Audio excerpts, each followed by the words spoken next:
शुभ यात्रा। जब भी कोई ट्रेन में सफर करता है या कहीं भी हम जाते हैं तो हम सबसे पहले यही कहते हैं शुभ यात्रा। लेकिन इस बार रेल बजट में क्या वाकई यात्रा शुभ होगी या नहीं, ये हम आपको बताएंगे। नमस्कार, मैं हूं नवजोत। 25 फरवरी को आने वाले रेल बजट से पहले आइए आपको दिखाते हैं कि भारतीय रेल का 163 साल का इतिहास क्या है।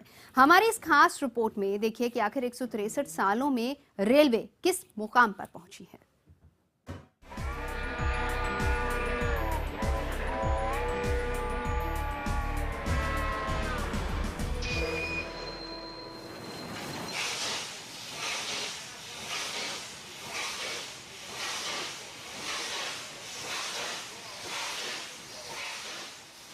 वैसे तो दुनिया की पहली ट्रेन 1825 में चली थी, लेकिन इसके पहिए भारत में आने में 28 साल लग गए। भारत अलग अलग विविधताओं और परंपराओं का देश है। एक तरह से ट्रेन ही पूरे भारत के लोगों को आपस में जोड़ती है। 163 साल पहले जब ट्रेन भारत में आई थी, तब किसी ने भी ये नहीं सोचा था कि आधुनिक भारत की लाइफलाइन बनकर रेलवे इतना उभरेगी।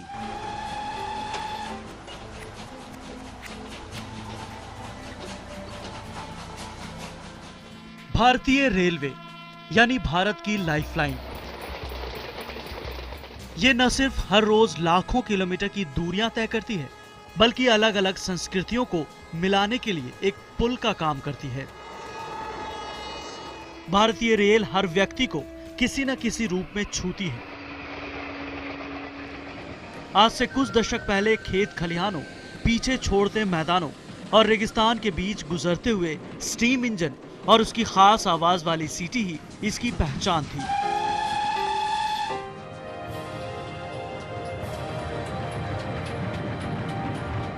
पहले स्टीम इंजन, फिर डीजल इंजन और उसके बाद अब इलेक्ट्रिक इंजन।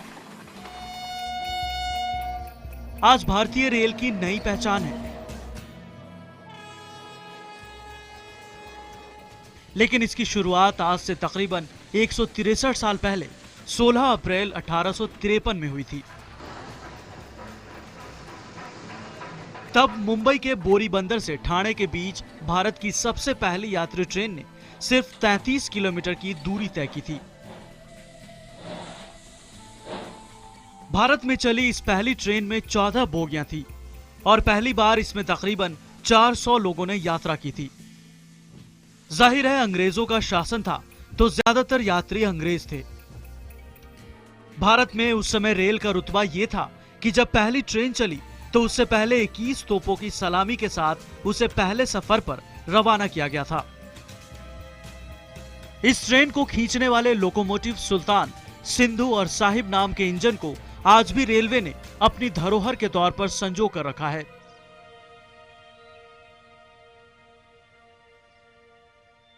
मुंबई के बाद पहली बार पूर्वी भारत में आम यात्री ट्रेन चली, जिसे 15 अगस्त 1854 को चलाया गया और इसने 38 किलोमीटर की दूरी तय की। 1914 में पहले विश्व युद्ध के दौरान भी भारतीय रेलवे ने अंग्रेजों के लिए एक अहम भूमिका निभाई। लेकिन आम लोगों के लिए रेलवे को एक नई पहचान दी महात्मा गांधी ने। महात्मा गांधी की वजह से रेलवे भी भारतीय स्वतंत्रता संग्राम का हिस्सा बनी। बापू ने आजादी के आंदोलन को तेज करने के लिए कई बार रेल से यात्रा की, लेकिन 1916 में चंपारण जाने के लिए कोलकाता से पटना के बीच की गई उनकी यात्रा सबसे यादगार रही। अब तक भारत में रेलवे का संचालन Madras railway, Bombay, Baroda, central Indian railway जैसी अलग अलग कंपनियों के जरिए किया जाता था। लेकिन 1942 आते आते ब्रिटिश साम्राज्य ने रेलवे का संचालन पूरी तरीके से अपने अधीन कर लिया था। वैसे तो रेलवे अंग्रेजों के विकास के लिए काम कर रही थी और इसके साथ साथ इसका खुद का भी विकास हो रहा था। लेकिन आजादी के बाद सरकार ने रेलवे पर खास ध्यान देना शुरू किया और 26 जनवरी 1950 के दिन बंगाल के चितरंजन में भारत की पहली ब्रॉडगेज फैक्ट्री का उद्घाटन किया गया। यह साल इसलिए भी अहम था क्योंकि इसी साल 1 नवंबर 1950 को देश का पहला स्टीम इंजन भी बना। इससे पहले स्टीम इंजन विदेशों से लाकर भारत में असेंबल किया जाता था। रेलवे के विकास की गति ने तब और तेजी पकड़ी जब 1961 में डीजल इंजन बनाने की फैक्ट्री ने वाराणसी में काम करना शुरू किया और महज 4 साल के भीतर भारत को अपना पहला डीजल इंजन मिला। आजादी के बाद देश तेजी से विकास की रफ्तार पकड़ रहा था, लेकिन रेलवे के पहियों की रफ्तार थोड़ी धीमी ही थी। ये वो दौर था जब स्टीम इंजन भारतीय रेलवे की ताकत हुआ करते थे, लेकिन कोयले की खपत के चलते परिचालन में खासे पैसे खर्च हो रहे थे। स्टीम इंजन की जगह डीजल इंजन लगने के साथ ही रेलवे की विकास की गति को जैसे पर मिल गए। जिस दूरी को तय करने में उसे 48 घंटे लगते थे, उसे अब भारतीय रेल महज 24 घंटों में तय कर रही थी। यही वो दौर था जब भारतीय रेल ने इलेक्ट्रिक इंजन पर भी ध्यान देना शुरू किया और कुछ रूट पर इसका इस्तेमाल भी शुरू किया गया। लेकिन रेलवे में यात्रा के दौरान मूलभूत सुविधाओं की कमी अब भी बरकरार थी। विदेशों के मुकाबले भारतीय रेल काफी पीछे थी और इसी को ध्यान में रखकर भारतीय रेलवे ने साल 1969 में पहली बार राजधानी एक्सप्रेस को शुरू किया। पहली राजधानी एक्सप्रेस ने दिल्ली हावड़ा के बीच 1445 किलोमीटर की दूरी महज 17 घंटों में पूरी की। इसके बाद साल 1988 में रेलवे ने एक और इतिहास तब रचा जब भारत में पहली बार सबसे आरामदायक और लग्जरी ट्रेनों में से एक शताब्दी एक्सप्रेस की शुरुआत की। 1985 से पहले ट्रेन में रिजर्वेशन मैनुअली होता था, यानी आपको स्टेशन जाकर टिकट लेना पड़ता था और रेलवे भी पारंपरिक रूप से आपको टिकट जारी करता था। लेकिन 1985 में पहली बार रेलवे ने कंप्यूटराइज्ड टिकट जारी करना शुरू किया। अब यात्रियों का विवरण रेलवे के रजिस्टर में दर्ज होने के बजाय कंप्यूटर में होता था। अब सिर्फ स्टेशन से ही नहीं बल्कि देश के अलग अलग कोनों में बनाए गए आरक्षण केंद्रों से भी टिकट बुक कराया जाने लगा। महज 21 किलोमीटर से शुरू हुई भारतीय रेल आज दुनिया के सबसे बड़े रेल नेटवर्क में से एक है। रेलवे में महज एक गलती से हजारों लोगों की जान दांव पर लग जाती है और यही कारण है कि भारतीय रेलवे में कीमैन, लाइनमैन और क्रॉसिंग मैन से लेकर जनरल मैनेजर तक हर कर्मचारी हर समय सजग रहता है। भारतीय रेलवे हर दिन तकरीबन 19,000 ट्रेनों का संचालन करती है, जिसमें से 12,617 पैसेंजर ट्रेन है, जो कि हर दिन तकरीबन 2.5 करोड़ यात्रियों को देश भर में तकरीबन 8,000 अलग अलग स्टेशनों पर उन्हें पहुंचाती है। यह ऐसा है जैसे ऑस्ट्रेलिया की पूरी जनसंख्या एक साथ में यात्रा कर रही हो। हालांकि भारत के बाद आजाद हुए चीन ने रेलवे ट्रैक बिछाने के मामले में हमारे देश को कहीं पीछे छोड़ दिया है। यूरोप के अलग अलग देश तकनीकी और सुविधाओं के मामले में भारत से कहीं आगे हैं। बावजूद इसके हमारी रेल भी कुछ कम नहीं। विकास के नए नए आयाम गढ़ने वाली भारतीय रेल ने अपनी कई धरोहरों को बचा कर रखा है, जो इतिहास काल की गवाह हैं। अपने शाही अंदाज को यादगार बनाती ये है भारत की सबसे पुरानी और शानदार ट्रेन पैलेस ऑन व्हील।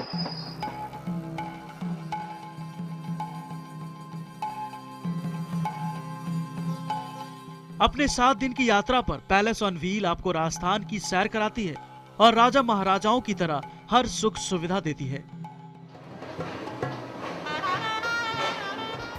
ये उस दौर की याद दिलाती है जब राजे रजवाड़े अपनी ट्रेनों से ट्रैवल किया करते थे। इस ट्रेन की खासियत यह है कि यह आज भी 1855 में बने फेरी क्वीन से ही चलती है।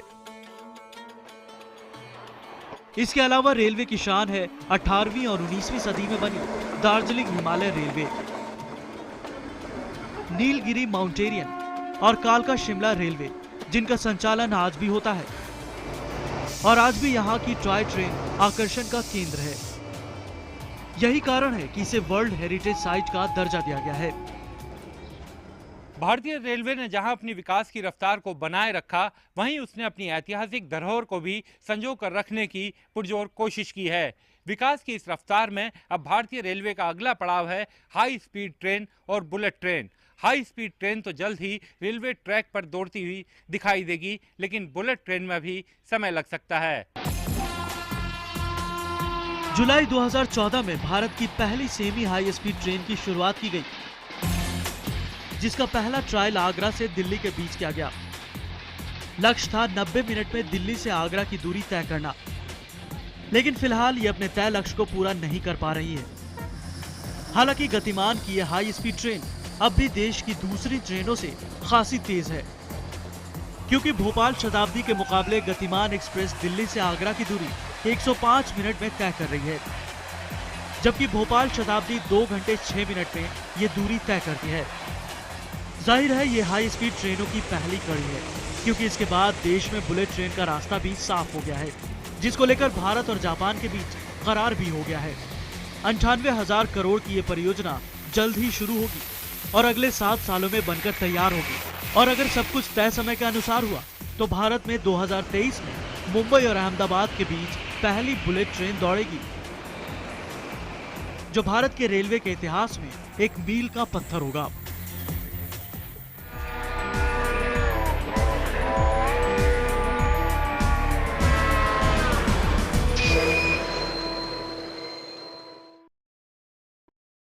भारतीय रेल देश की सीमाओं के बाहर भी दौड़ रही है। कम लोग ही जानते हैं कि हमारी फ्रंटियर रेलवे भारत पाकिस्तान, भारत नेपाल और भारत बांग्लादेश को भी जोड़ रही है। डिस्कवरी चैनल इसी श्रृंखला में गुरुवार रात 9 बजे एक विशेष कार्यक्रम प्रसारित कर रहा है। शुभ यात्रा के हमारे आज के इस एपिसोड में आइए हम आपको दिखाते हैं सरहदों के पार दौड़ती रेलगाड़ी भारतीय रेल की एक्सक्लूसिव रिपोर्ट। अपने 5000 सालों के इतिहास में भारतीय उपमहाद्वीप ने कई आक्रमणों का सामना किया है, जिनमें आखिरी आक्रमण था अंग्रेजों का। और अंग्रेजों की सबसे बड़ी विरासतों में से एक थी रेलवेज, जो उनके भारतीय साम्राज्य की हदों से बाहर फैलने लगी थी। लेकिन 1947 में अंग्रेज भारत छोड़कर चले गए। उन्होंने बड़े आराम से उपमहाद्वीप का विभाजन कर दिया। अब कई पुराने रेल मार्ग नए सीमावर्ती इलाकों में से होकर गुजरते हैं, जिन्हें बंद करना पड़ा। लेकिन कुछ बच गए। उन्हें आज भारत की फ्रंटियर रेलवेज के नाम से जाना जाता है। सीमा पर रोज होने वाले इन वॉर डांसेस के अलावा दोनों मुल्कों में एक और मिला जुला रिश्ता भी है। वो रेल ट्रैक जो इस सीमा पार ट्रेन को भारत और पाकिस्तान के बीच लाता ले जाता है। ये है समझौता एक्सप्रेस। आपसी मतभेद के बावजूद पाकिस्तान और भारत की रेलवे ने ये रेल चलाई जो परिवारों, समुदायों और इन दोनों देशों को एक दूसरे के करीब लाती है। समझौता एक्सप्रेस की शुरुआत 1976 में भारत और पाकिस्तान के बीच हुए शिमला समझौते के बाद हुई। इस रेल से सफर करने वाले ज्यादातर लोग कारोबार के लिए नहीं, बल्कि सिर्फ अपने दोस्तों या रिश्तेदारों से मिलने जाते हैं। समझौता एक्सप्रेस की आखिरी मंजिल 500 किलोमीटर दूर पाकिस्तान के लाहौर में है। इस ट्रेन को चलाने का बुनियादी मकसद है बंटवारे की वजह से अलग हुए परिवारों और दोस्तों को फिर से आपस में मिलाना। और करीब 40 साल से समझौता एक्सप्रेस यही काम करती आ रही है। संत और धार्मिक नेता गुरु नानक जी ने 15वीं सदी में इस धर्म की नींव रखी। गुरु जी के जन्मदिन पर हर साल 3000 भारतीय सिख पाकिस्तान में मौजूद उनके जन्म स्थान की तीर्थ यात्रा पर सीमा पार जाते हैं। इन लोगों के लिए समझौता एक्सप्रेस वाले रूट पर ही रेलवे एक और खास ट्रेन चलाती है। इसका नाम है सिख पिलग्रिम एक्सप्रेस। क्या रेलवे सचमुच पाकिस्तान और भारत के लोगों के बीच एक बेहतर समझ को बढ़ाने में मददगार होगी? अगर बॉर्डर दोनों को बांट रहा है तो ट्रेन उन्हें जोड़ रही है। बंगाल राज्य खेती के लिहाज से बहुत उपजाऊ जगह थी और इसी की राजधानी कोलकाता हुगली नदी के किनारे पर बसा है।